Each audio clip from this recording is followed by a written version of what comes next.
The human man's fingertips scraped stone in the moonless dark, and blood made the next handhold slippery enough that he nearly lost his purchase, 200 feet above the valley floor. Warren Lawson had climbed worse faces in daylight with proper equipment, but tonight he wore only his work clothes and desperation, and the ring he sought glinted somewhere in the scree below like a fallen star he had no business chasing. His shoulders burned. The cliff exhaled cold air that smelled of limestone and wild thyme, and he thought briefly of his mother, dead these 20 years, and how he had nothing of hers but the memory of her hands braiding his hair before bed. That memory was why he climbed now for a woman he had spoken to exactly 3 times, whose name he had learned only yesterday when she came to his workshop seeking someone who knew the cliffs, Elara Voss. The orc woman who had taken the old Hendrick cottage at the valley's eastern edge, the one with the wildflower meadow that ran right up to the cliff base.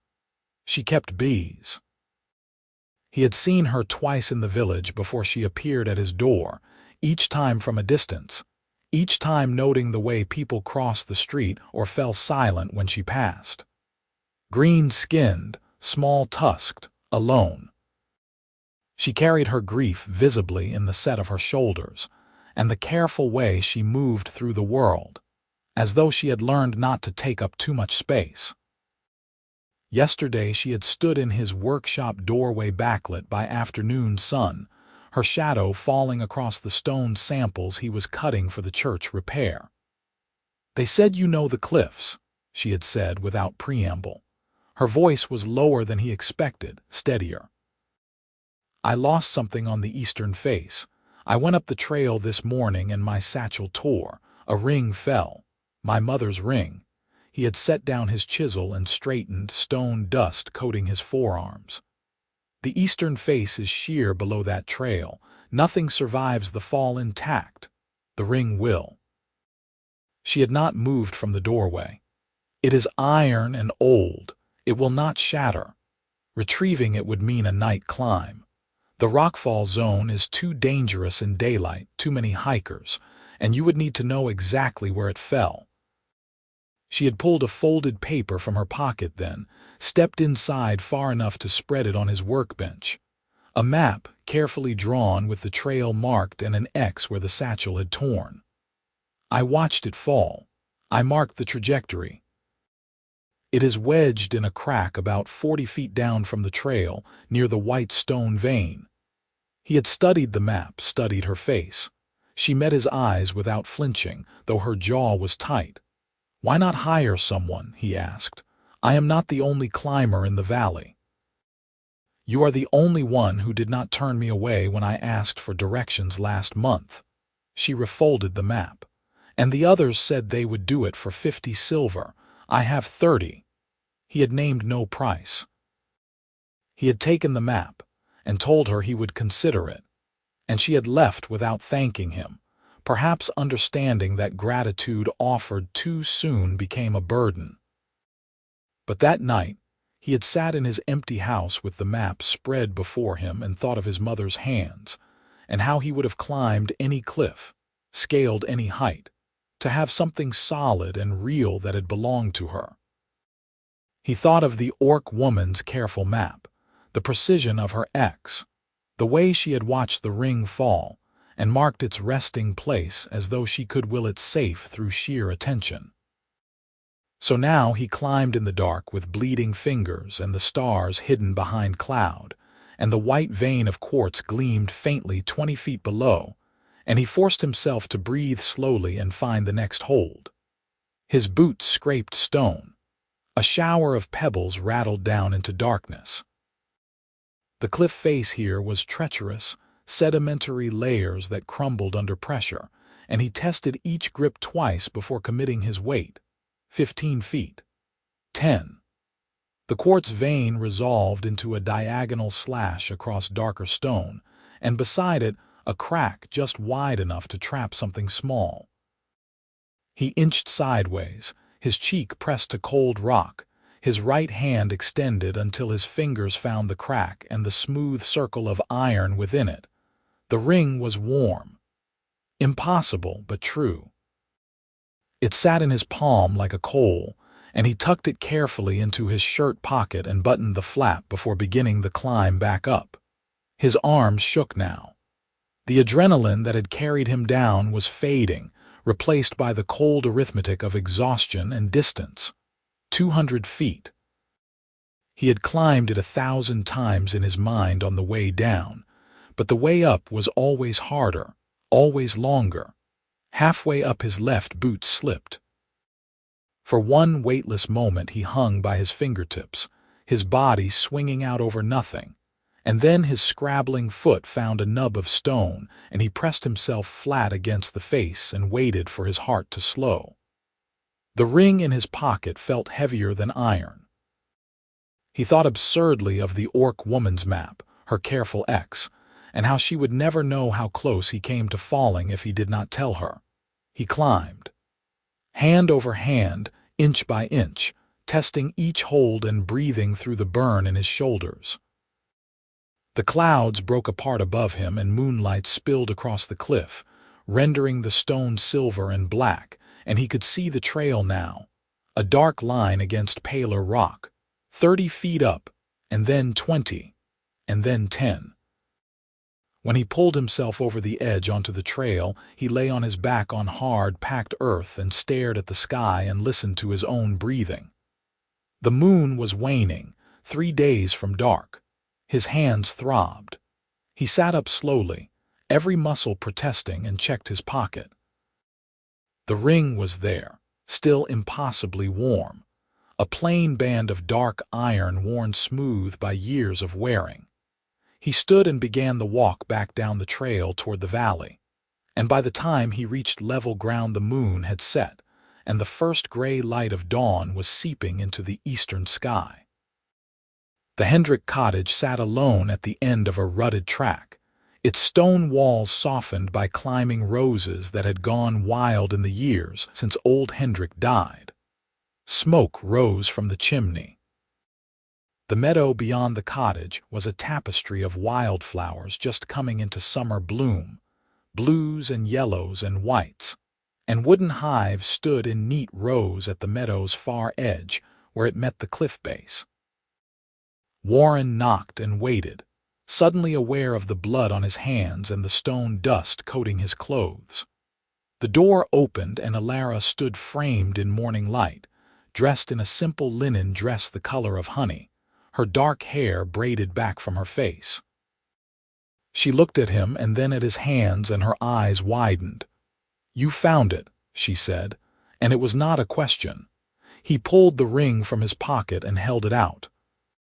She took it carefully, as though it might crumble, and slid it onto the middle finger of her right hand where it settled like it had never left.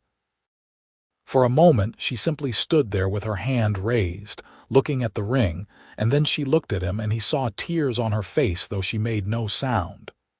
"Come inside," she said. "Let me tend your hands." Her cottage was small and neat, the furniture simple but well made, the walls bare except for a single tapestry above the hearth depicting a tree in full bloom. The air smelled of honey and beeswax, and the herbs drying in bunches from the ceiling beams. She gestured him to a chair at the table and fetched a basin of water and clean cloth. And then she sat across from him and took his hands in hers and began to clean the blood away with careful, methodical movements. Her hands were warm and steady. She had small tusks, barely visible when her mouth was closed, and her ears came to delicate points beneath her hair. Her skin was the green of new leaves, and there were faint scars on her forearms, the kind beekeepers collected over time. "You did not have to do this," she said quietly, not looking up from his hands. "It was foolish. You could have died." "Yes." "Why then?" He considered his answer while she dabbed honey on his torn fingertips. The sting was sharp and clean. "My mother died when I was 8, he said finally. "We had a house fire. Nothing survived. I have no keepsake of her, nothing she wore or made or touched, just memory, and memory fades. Her hand stilled. She looked at him then, and her eyes were brown and flecked with gold. So you understand? Yes. She finished bandaging his hands in silence, wrapping them in soft cloth with the gentleness of someone accustomed to tending injuries.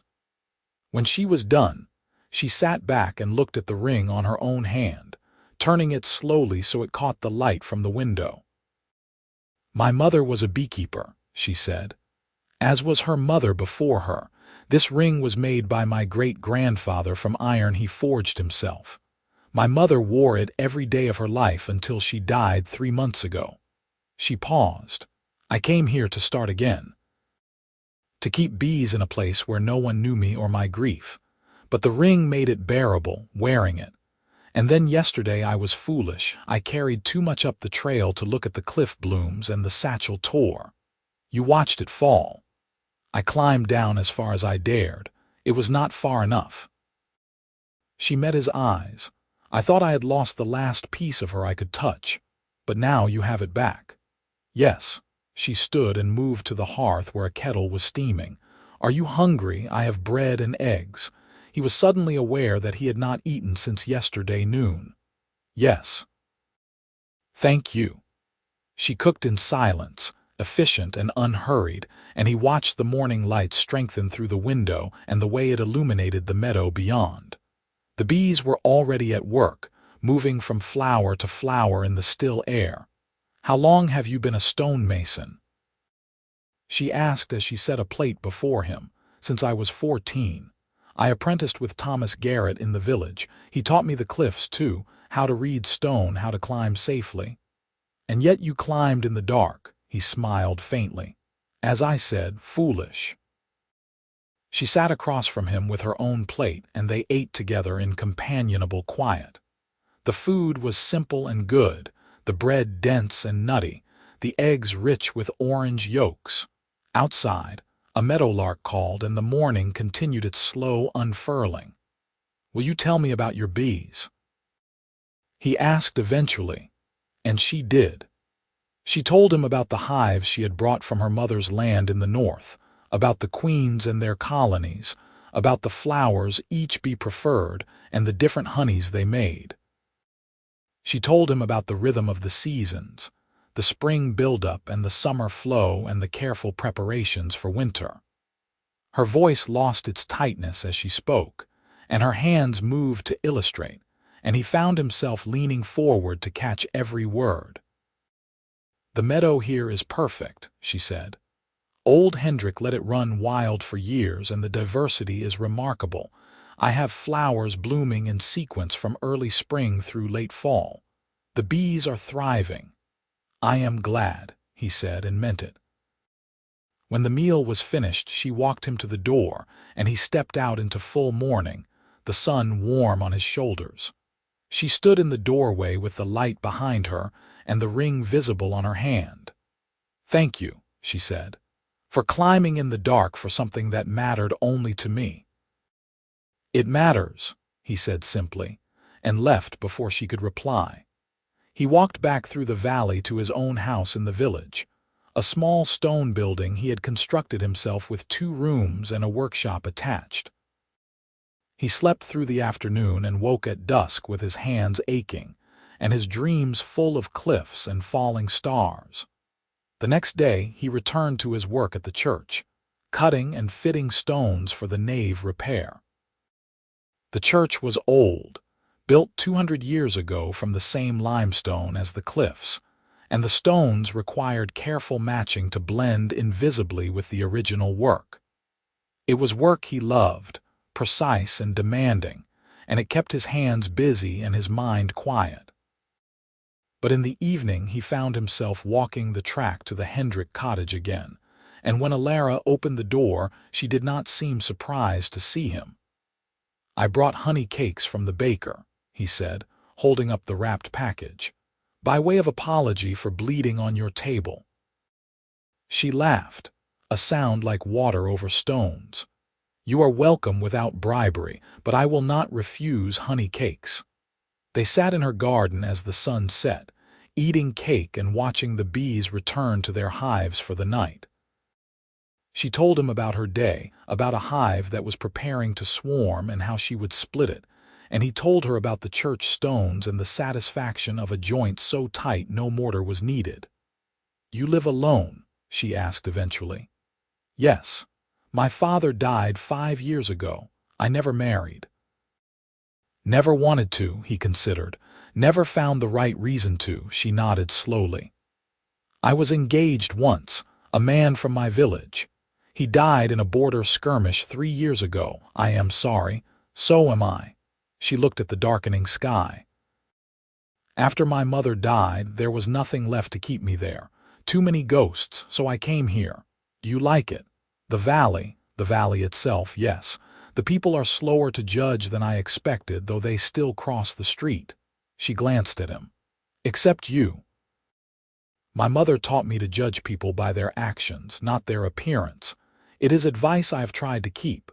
"She sounds wise." She was. They sat in silence as the stars emerged, and when he finally rose to leave, she walked him to the gate in the meadow fence. The night air was cool and rich with the scent of flowers and earth. "Will you come again?" she asked. "If you want me to, I do." So he came again and again. And through the lengthening days of early summer, he found himself drawn back to the cottage, and the meadow and the woman who tended both with steady, capable hands. They fell into an easy rhythm, eating together in the evenings, walking the meadow to check the hives, talking about everything and nothing. She told him about her mother's death, the wasting sickness that had taken her slowly, and how Elara had sat by her bedside and held her hand and watched the light fade from her eyes. He told her about the fire that had killed his mother, how he had been spending the night at a friend's house, and had come home to find nothing but ash and smoke, and his father's broken expression. "Grief is a country with no map," she said one evening as they watched the sun set from the cliff top above her meadow. "You wander it alone and hope to find your way out. But the ring helped you, having something solid." "Yes." She turned it on her finger. It made her feel less distant, less gone. "I envy you that," he said quietly. "I have nothing." She reached out and took his hand, lacing her fingers through his despite the bandages he still wore. "You have memory. That is not nothing. Memory fades. Then you must write it down. Tell someone. Pass it on before it disappears entirely."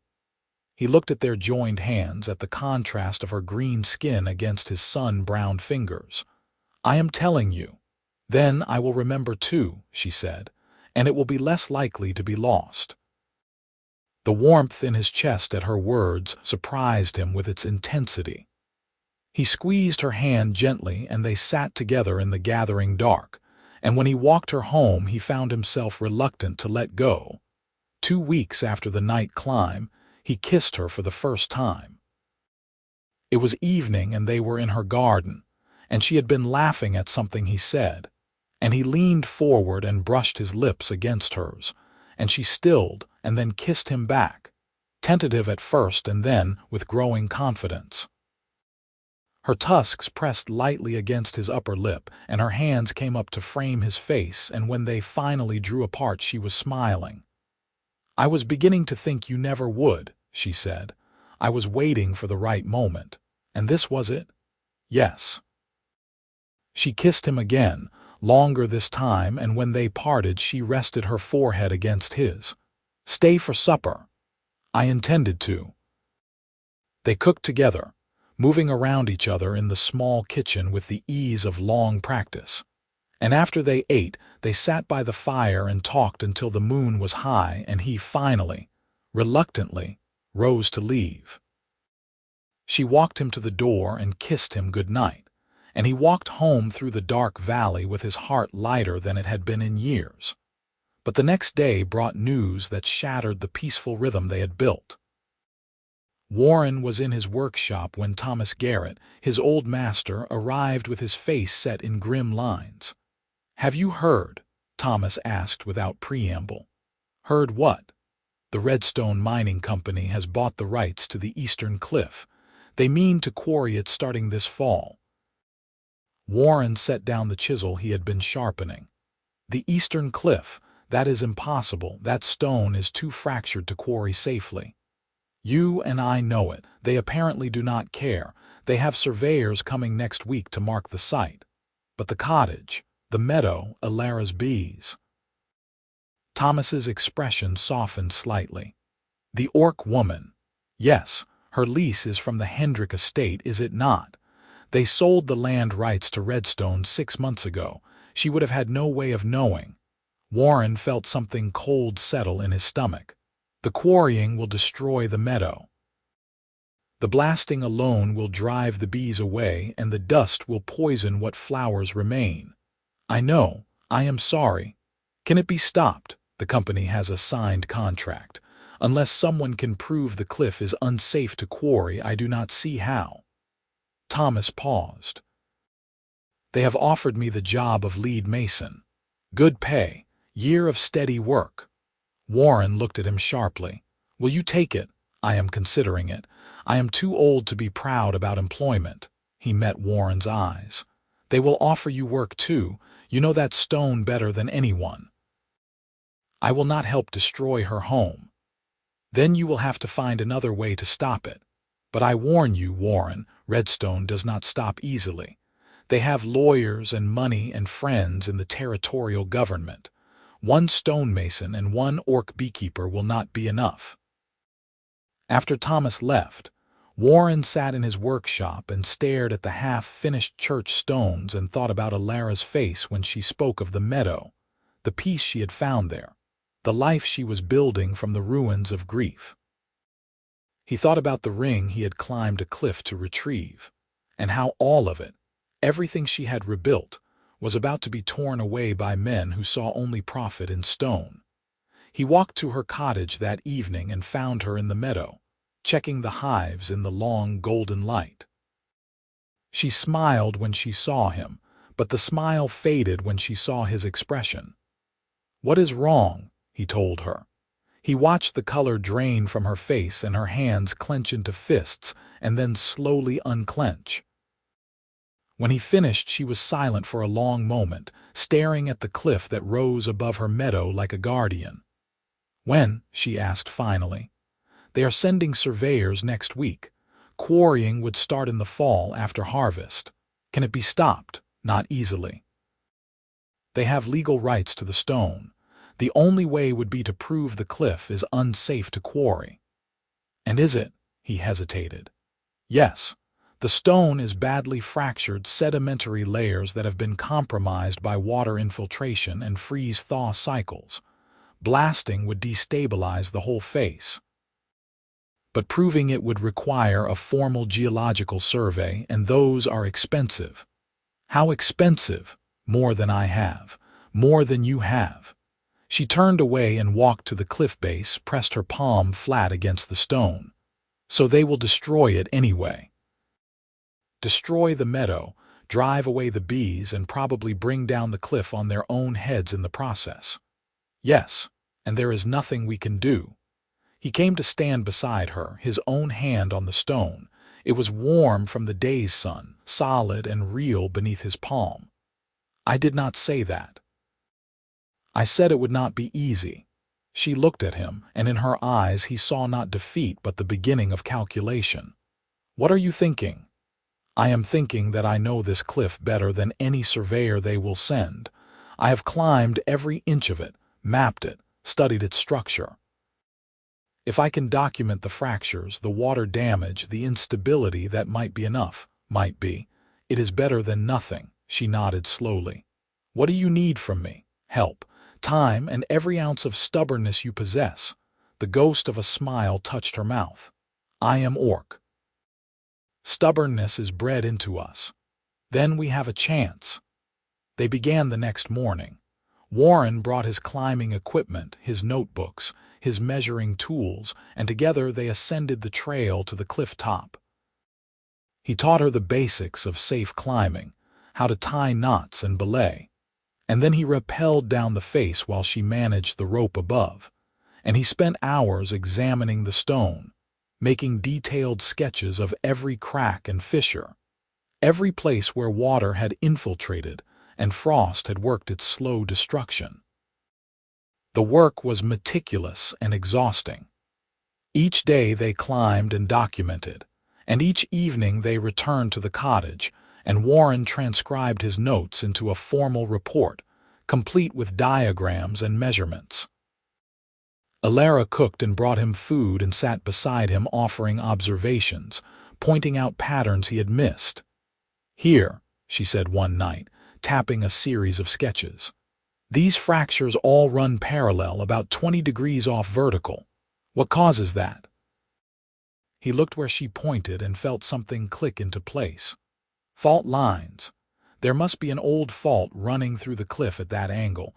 If they blast near it, the whole face could shear off. "Can you prove it?" "If I can find where the fault surfaces. It should be visible at the top or bottom." He met her eyes. "This could be what we need." They spent the next 3 days searching, Warren at the cliff base and Elara at the top, both of them examining every inch of exposed stone. It was Elara who found it, a narrow seam of crushed rock running diagonally across the cliff face at the top, partially hidden by vegetation. She called down to him and he climbed up to see, and when he examined the seam he felt his heart quicken. This is it. An old fault, inactive but still a plane of weakness. Any significant vibration along it would cause catastrophic failure. How catastrophic? The whole eastern face, 200 feet of cliff, could come down at once. Would it reach the village? He calculated quickly, estimating angles and distances. No, but it would bury the quarry site and anyone working there. It would be a massacre. She looked at the valley spread below them, the village in the distance, her cottage and meadow directly beneath the cliff. "We need to tell them. We need to finish the report first. Make it undeniable." They worked with renewed urgency, documenting the fault, tracing its path, measuring its dimensions. Warren wrote until his hands cramped, translating stone into words, observations into evidence. Elara proofread and questioned, forcing him to explain his conclusions in language a layman could understand. The surveyors arrived on schedule, 3 men in city clothes with expensive equipment and an air of bored competence. Warren met them on the trail and presented his report, 40 pages of careful documentation. They leafed through it with barely concealed impatience. "Thank you for your concern," the lead surveyor said, handing the report back. "But Redstone employs its own geologists. I am sure they will take all necessary precautions. Did you read what I wrote? The fault line alone makes this site unsuitable for blasting." "I skimmed it. Look, Mr. Lawson, I appreciate that you have opinions about the local stone, but we have contracts and schedules. The company will proceed as planned. Even if it means killing your workers." The surveyor's expression hardened. "Are you threatening us? I am warning you. That cliff is not stable. Noted. Now if you will excuse us, we have work to do." They pushed past him and continued up the trail, and Warren stood watching them go with frustration burning in his chest. When he returned to the cottage, Elara was waiting with tea and a carefully neutral expression. They would not listen. No. "What now?" He sat heavily at her table. "Now we take it higher. The Territorial Land Office, the governor if necessary, someone has to listen." But the Territorial Land Office was 3 days' ride away in the territorial capital, and the clerk who received Warren's report promised only to file it with the others, and the governor's secretary informed him that the governor did not involve himself in contract disputes. Warren rode back to the valley with the report still in his saddlebag and the bitter taste of futility in his mouth. Thomas Garrett was waiting for him at his workshop. "I took the job," he said without preamble. "I am sorry, Warren. I cannot afford to turn down a year of work on principle." "I understand. Do you?" "I am not sure I do." Thomas looked away. "I am not proud of this, but I am 63 years old and my savings will not last another winter." "I said I understand, and I do." Warren met his old master's eyes. "But I will not join you." "They will bring in workers from outside then, men who do not know the stone and will not see the danger until it is too late. Then I will have to make them see." Thomas shook his head slowly. "You are tilting at windmills, boy. Redstone has already won. The best you can do now is step aside and let it happen." "I cannot do that, because of the orc woman, because of the stone, because I know what will happen if they blast that cliff, and I cannot stand by and watch men die." He paused. "But yes, also because of Elara. You love her." It was not a question, but Warren answered anyway. "Yes. Does she know? I have not said it. Perhaps you should, before this goes any further and you have even more to lose." Thomas left and Warren sat in his workshop in the gathering dark, and the truth of his old master's words settled over him like dust. He did love her. He had loved her from the moment she spread that careful map on his workbench, loved her stubbornness and her grief, and the way she moved through the world with quiet determination. He loved the way she laughed, and the way she listened, and the gentle competence of her hands. He loved her, and the thought of losing her, of watching her world be destroyed by the greed and ignorance of men who would never know what they had taken, was unbearable. He walked to her cottage through the summer dusk and found her in the garden, sitting on the bench beneath the apple tree with her mother's ring catching the last light. She looked up when he approached, and something in his face made her stand. "What happened?" "Nothing. Everything." He took her hands in his. "I need to tell you something. I am listening. I love you. I have loved you for weeks, maybe since the night I climbed the cliff. And I need you to know that I will not stop fighting for your meadow, for your home, no matter what happens." Her eyes widened and her grip tightened on his hands.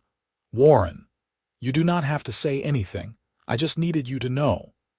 "Stop talking," she said, and kissed him with a fierceness that drove all thought from his mind. When they finally broke apart, she was smiling through tears. "I love you too, you stubborn, bleeding-fingered fool. I have loved you since you showed up at my door at dawn looking like you had fought a mountain and barely won." He laughed, breathless and dizzy with relief. "Technically, I fought a cliff. The principle stands." She pulled him down to sit beside her on the bench. "What do we do now?" "I do not know. I have tried everything I can think of. The company will not listen, the government will not intervene. Without money for lawyers or political connections, I do not see how to stop them." "Then we do not stop them. We slow them down. We make it as difficult as possible. We force them to see what they are destroying." "How?" she thought for a moment, her gaze on the meadow and the cliff beyond.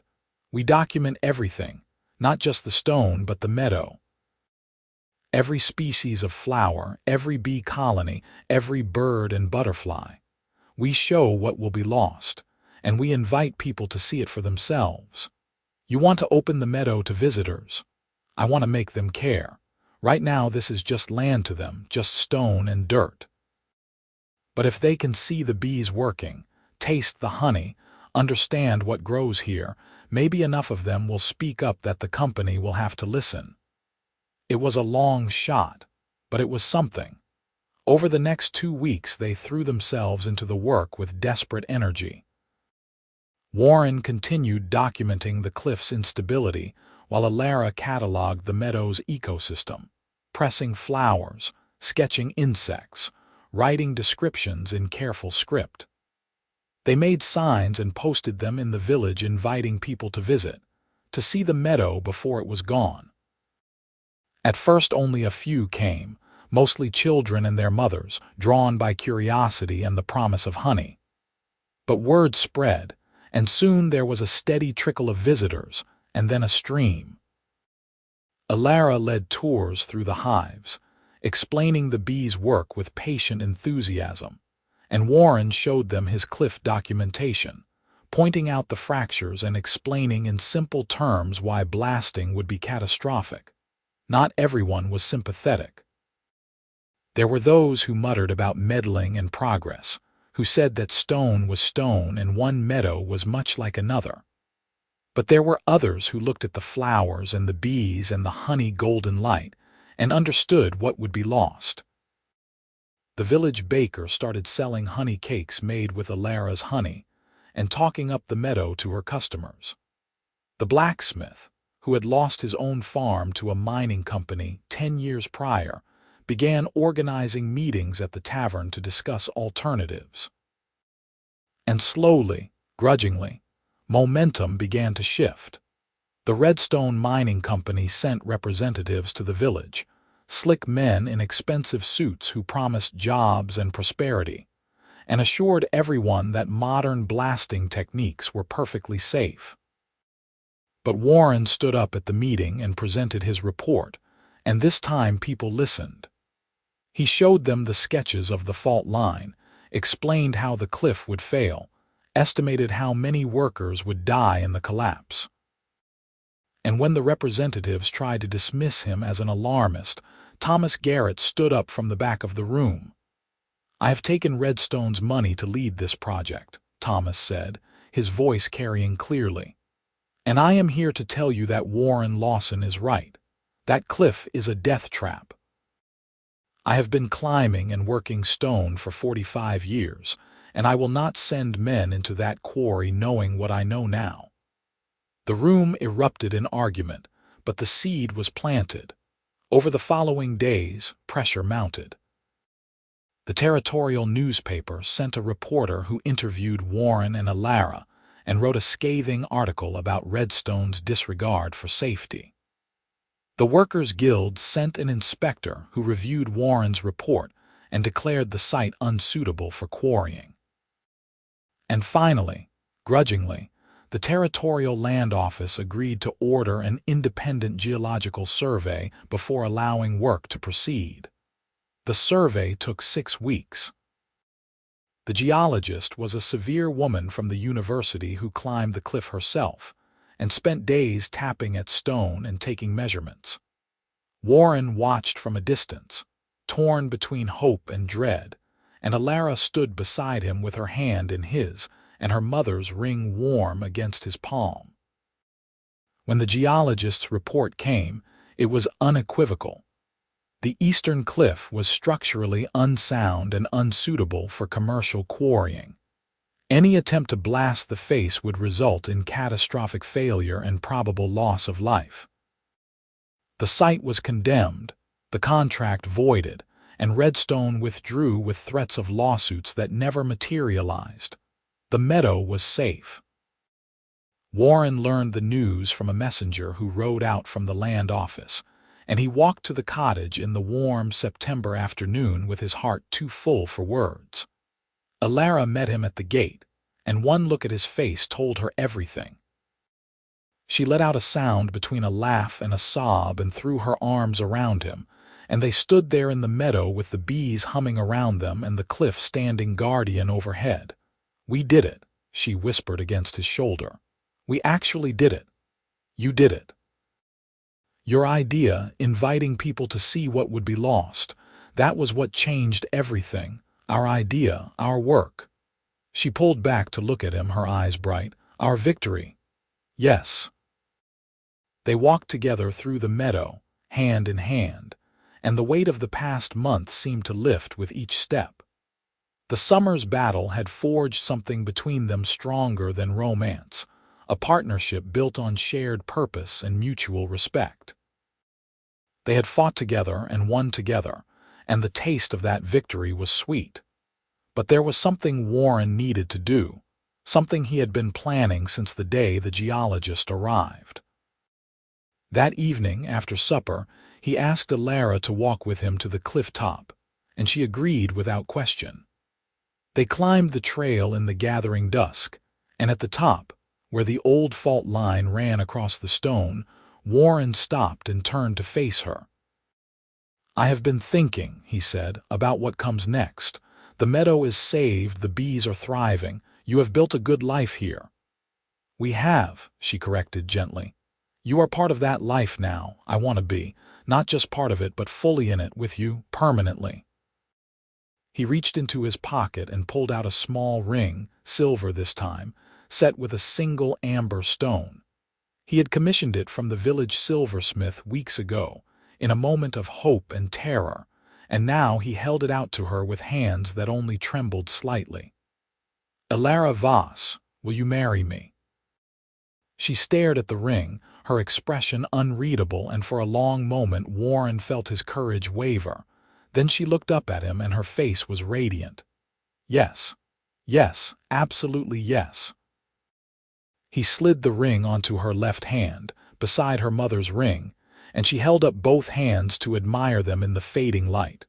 2 rings, one iron and one silver, one for the past and one for the future. "My mother would have liked you," she said softly. "She always said I should find someone who climbed mountains for me. I climbed a cliff. Close enough." She kissed him, long and sweet, and when they drew apart the stars were emerging overhead and the valley was spread below them like a promise. They were married 6 weeks later in the meadow, with the village baker officiating and half the valley in attendance. It was a simple ceremony, no grand speeches or elaborate rituals, just 2 people pledging their lives to each other beneath an October sky. Elara wore a dress of forest green, and Warren wore his best suit with stone dust still ground into the cuffs, because some things could not be completely washed away. Thomas Garrett stood as Warren's witness, and the baker's wife stood for Elara, and when they exchanged vows, Warren felt the truth of them settle into his bones like stone finding its proper place. Afterward there was food and music and dancing, and the valley folk who had once crossed the street to avoid Elara now came to embrace her and wish her well. The baker brought honey cakes, the blacksmith brought a pair of iron candlesticks he had forged himself, and Thomas gave them a stone carved with both their initials, a keystone for the home they would build together. As evening fell and the guests departed, Warren and Elara walked together to the cottage that was now theirs, and stood in the doorway looking out at the meadow and the cliff beyond. She leaned against him, her head on his shoulder, and he wrapped his arms around her and felt the rightness of it, the way they fit together like mortared stone. "What are you thinking?" she asked. "That I am grateful. For the ring, for the cliff, for the chain of choices that led me to climb in the dark for a woman I barely knew.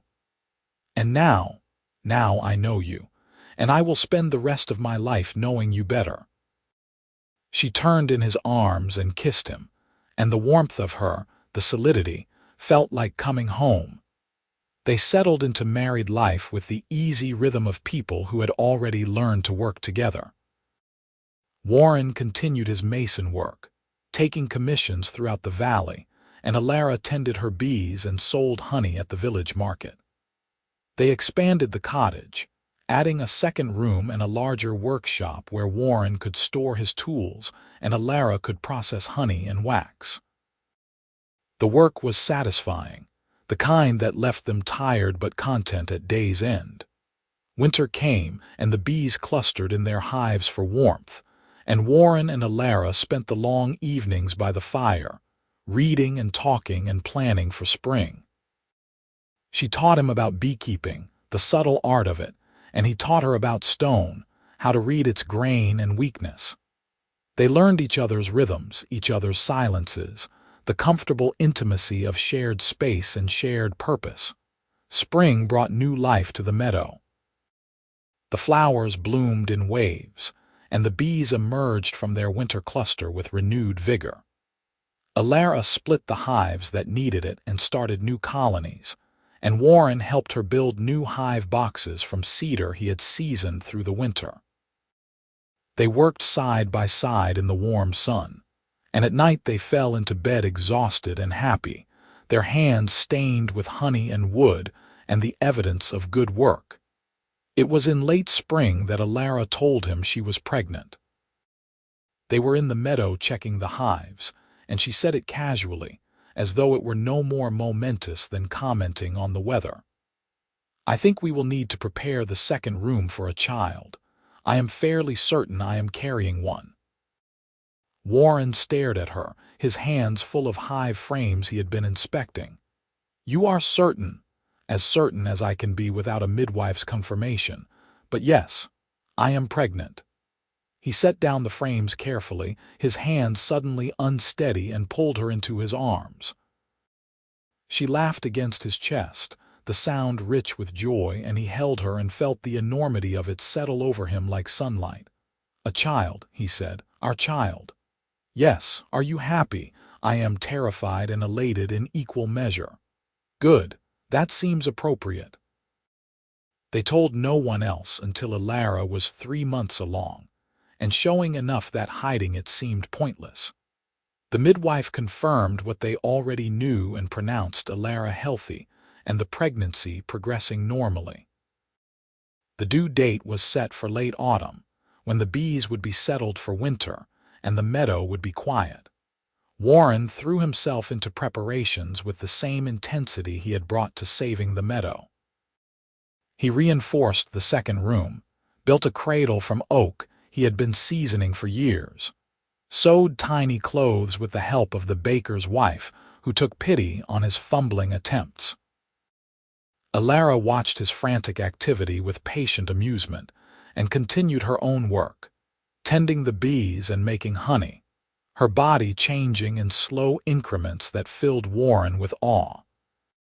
"You are allowed to relax," she told him one evening as he sanded the cradle for the third time, searching for rough spots.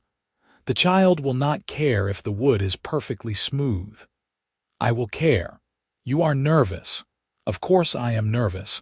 I am going to be a father." "I have no idea how to be a father." She came to stand beside him, her hand on the curve of her belly. "You will learn. We both will, together." "What if I am terrible at it?" "You climbed a cliff in the dark to retrieve a ring for a woman you barely knew." "I think you have the capacity for fatherhood." He laughed despite himself and set down the sandpaper. "When did you become so wise?" "I was always wise. You were simply too distracted by my tusks to notice." He kissed her, tasting honey on her lips, and for a moment the fear receded, and there was only the two of them and the life they were building, one careful choice at a time. The child came in November, in the early hours of a cold morning when frost painted the windows white. The midwife attended, calm and capable, and Warren was banished to the main room where he paced and tried not to imagine every possible disaster.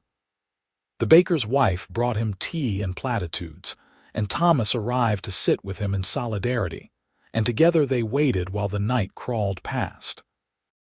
When the baby's cry finally pierced the air, Warren nearly collapsed with relief. The midwife emerged with a bundle in her arms and a tired smile on her face. "A boy, healthy and loud. You can go in now." Elara was propped up in bed, her hair plastered to her forehead with sweat, her face pale but glowing. And in her arms, wrapped in the blanket Warren had fumbled through sewing, was a tiny squirming creature with a shocking amount of dark hair and Elara's pointed ears and Warren's nose. "Our son," Elara said, her voice rough with exhaustion. "Come meet him." Warren approached slowly, as though the baby might shatter if he moved too quickly. Elara shifted to make room, and he sat carefully on the edge of the bed, and when she placed the baby in his arms he felt his heart crack open in a way he had not known was possible. "Hello," he whispered to the tiny face that blinked up at him with unfocused eyes. "I am your father. And I have been terrified of you for months." The baby yawned, unimpressed, and Elara laughed. "What should we name him?" They had discussed names for weeks, running through lists and debating merits, but now with the baby real and present in his arms, Warren knew the answer with absolute certainty. Evan, after my mother. Elara's eyes softened. Evan, yes, that is perfect. So Evan Lawson came into the world in a cottage beside a meadow beneath a cliff that had nearly been destroyed. And his parents loved him with the fierce, protective devotion of people who understood how fragile and precious life could be. The first year was a blur of sleepless nights and endless diapers, and the strange, sharp joy of watching a tiny person grow. Evan was a good baby, curious and surprisingly patient, and he seemed fascinated by the bees even as an infant. Elara would take him into the meadow in warm weather, and he would watch the bees with wide eyes and reach for them with small grabbing hands. He will be stung eventually, Warren warned. All children are. It is part of learning. And sure enough, when Evan was 10 months old and learning to crawl, he got too close to a hive and was stung on the hand. He wailed dramatically, and Elara scooped him up and treated the sting with the practiced ease of someone who had been stung hundreds of times herself. Within minutes, Evan had calmed and was reaching for the bees again, apparently having learned nothing. He is stubborn, Warren observed. He is ours, Elara replied. Stubbornness is in his blood. Warren returned to his mason work when Evan was 3 months old, taking commissions closer to home so he could be back each evening. The village had grown over the past years, new families moving in, and there was steady work rebuilding old structures and constructing new ones. He worked with Thomas when the old man's joints allowed it, and trained a new apprentice, a sharp-eyed girl from the village who had her grandfather's eye for stone. Life settled into a new rhythm, busier than before, but no less satisfying. Warren and Elara had built something solid together, a partnership that extended beyond romance into true companionship. They still disagreed sometimes, still had moments of frustration or exhaustion, but the foundation they had laid was strong enough to weather the small storms. When Evan was 2 years old, walking and talking in short, enthusiastic bursts, Elara became pregnant again. This time the announcement was less surprising, more expected, and Warren greeted it with calm happiness rather than panic. They prepared the cottage for a second child, moved Evan to a small bed of his own, and waited through the summer for the new arrival. The second child was a girl, born in late August with Elara's green skin and Warren's blue eyes, and a temperament that was immediately evident as fierce and demanding. They named her Clara, and she screamed her displeasure at the world for the first 6 weeks of her life, before finally settling into a watchful alertness that was somehow more unnerving than the screaming. She knows things, Warren said, watching his daughter track movements across the room with uncanny focus. She is plotting. She is 6 weeks old. She is still plotting. Elara laughed and scooped Clara up, and the baby immediately quieted and stared at her mother with those unnerving eyes. You may be right. With 2 children, the cottage felt suddenly small, despite the additions they had made. They discussed building something larger, but in the end they decided to stay. The cottage had history now, layers of meaning built into its walls. This was where Warren had brought Elara's ring. This was where they had planned the meadow's salvation. This was where their children had been born. Moving felt like abandoning something precious, so they stayed and adapted and made it work. The years passed in the way years do, each one distinct and yet blurring together into a continuous stream of memory. Evan grew from toddler to child, curious and gentle, with a particular affinity for the bees that delighted Elara. Clara grew into her fierceness, all sharp edges and determination, climbing everything she could reach and arguing with the tenacity of a trial lawyer. Warren and Elara watched their children grow and marveled at how quickly time moved, how the years that had seemed so long in the living compressed into what felt like moments in retrospect. When Evan was 6 and Clara was 4, Thomas Garrett died peacefully in his sleep. Warren mourned the loss of his old master and friend, and at the funeral he spoke about what Thomas had taught him, about stone and integrity, and the courage to change one's mind. The village turned out to honor a man who had lived long and well, and afterward Warren walked to the cliff with Elara and stood looking at the stone face he knew so intimately. "He taught me to read this cliff," Warren said, "to understand it. Everything I know about stone I learned from him." "And you will teach Evan when he is old enough," Elara said. "The knowledge will continue. Will he want to learn? He is fascinated by the bees, but I see the way he watches you work. He will want to learn." She was right.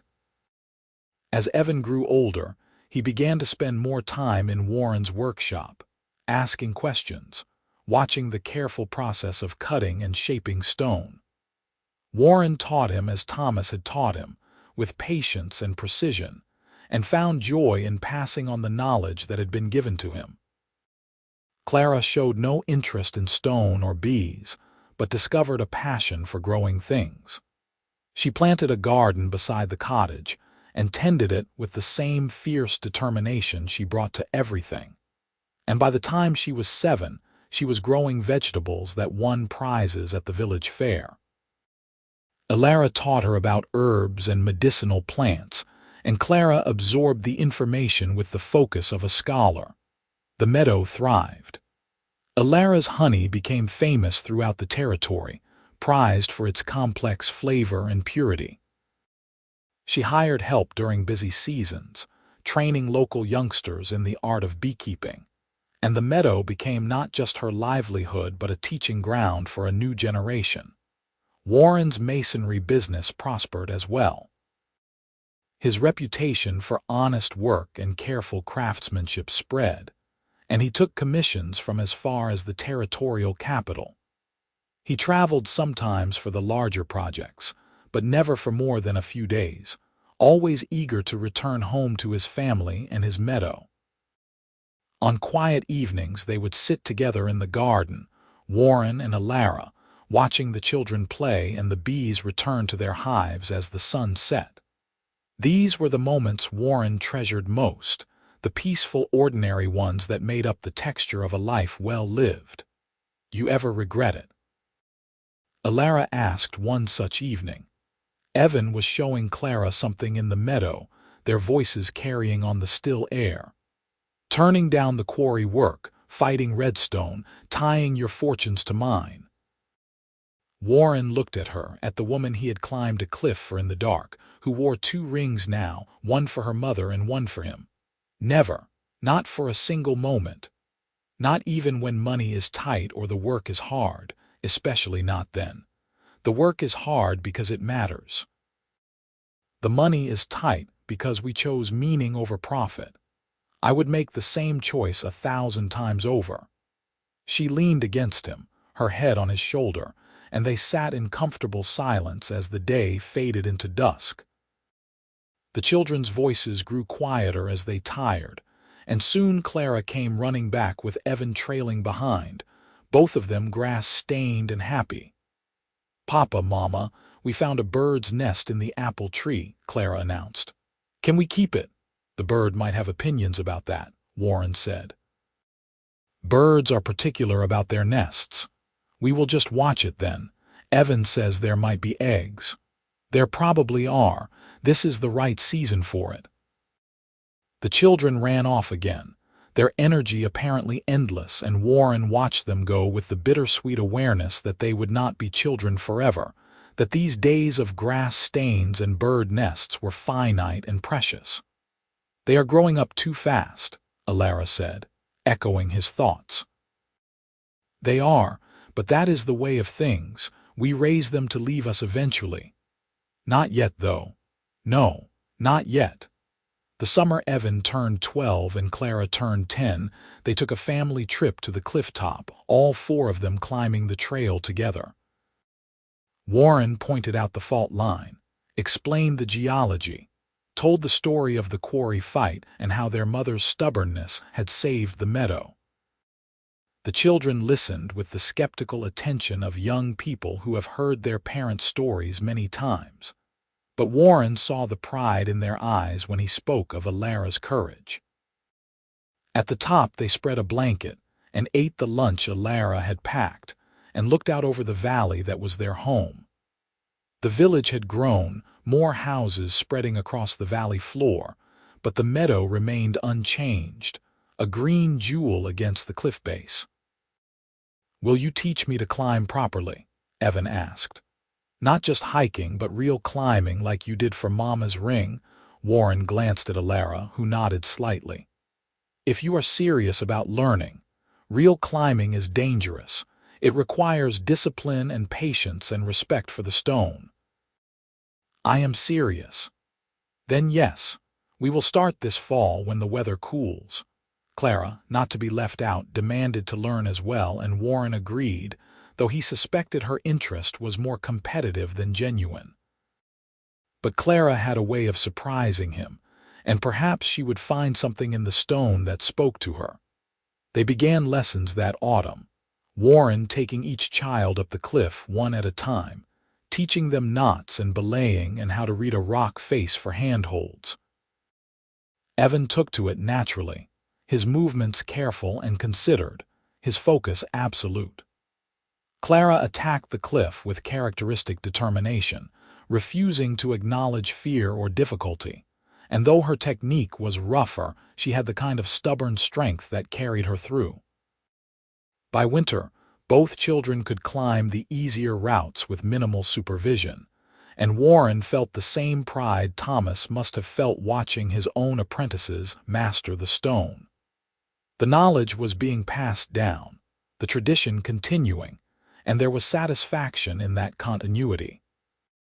When Evan was 15, he apprenticed formally with Warren, spending his days in the workshop learning to cut and shape stone.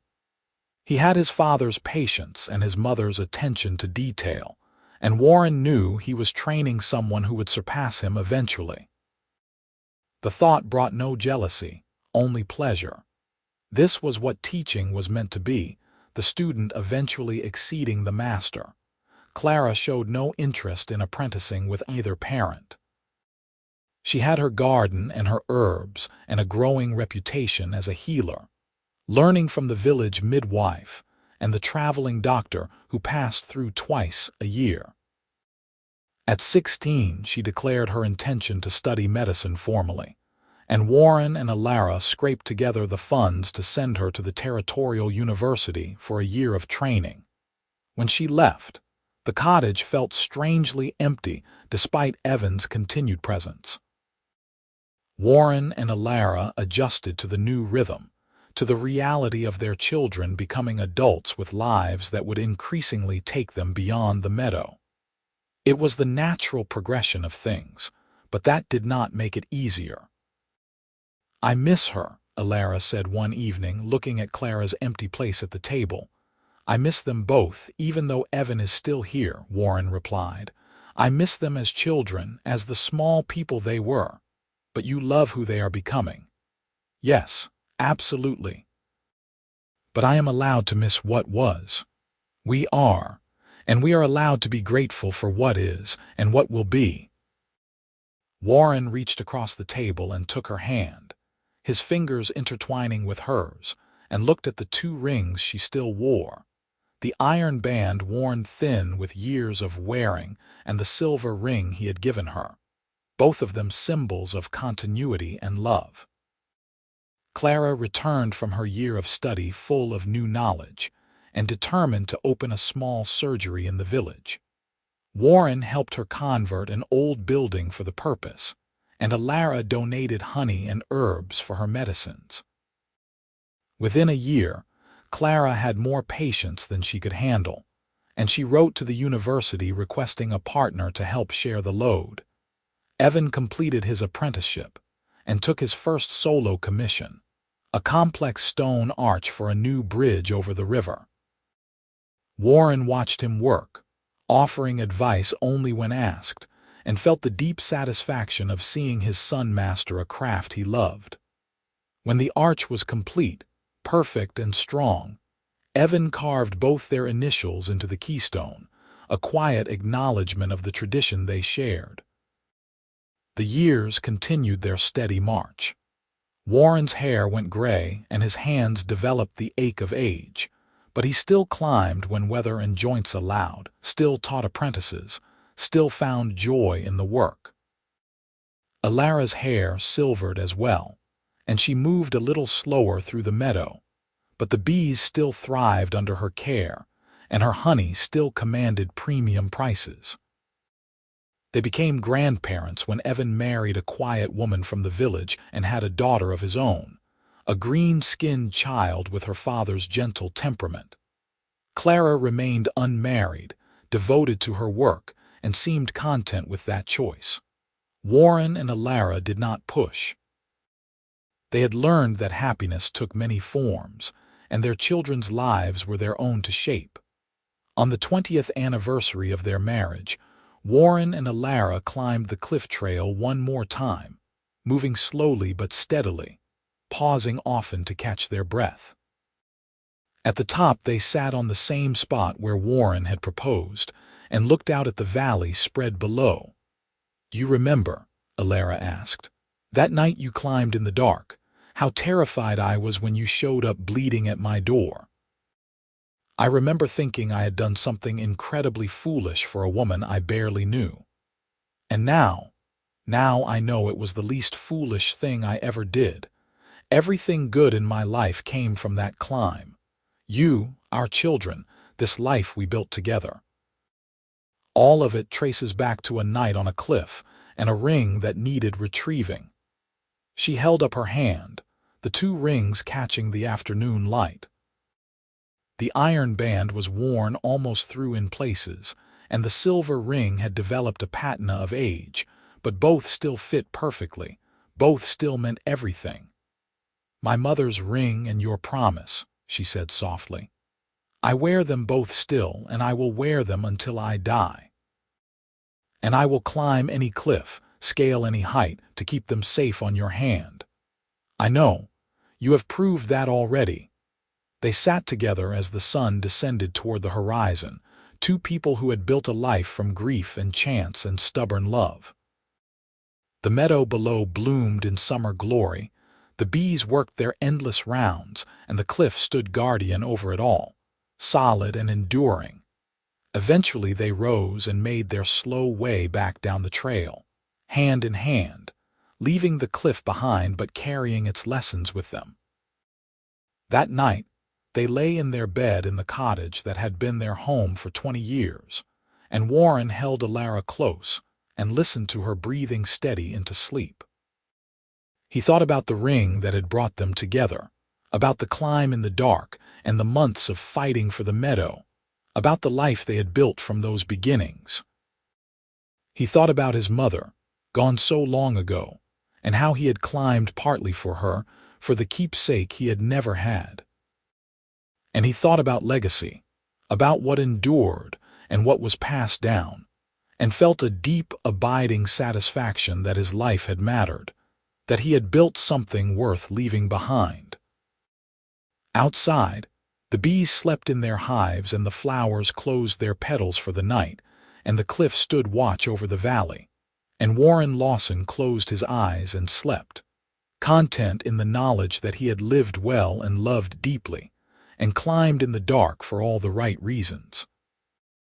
The two rings on his wife's hand were proof of that, one for the past that shaped her, and one for the future they had built together, and both of them worn with pride and love that had only deepened with the passing years.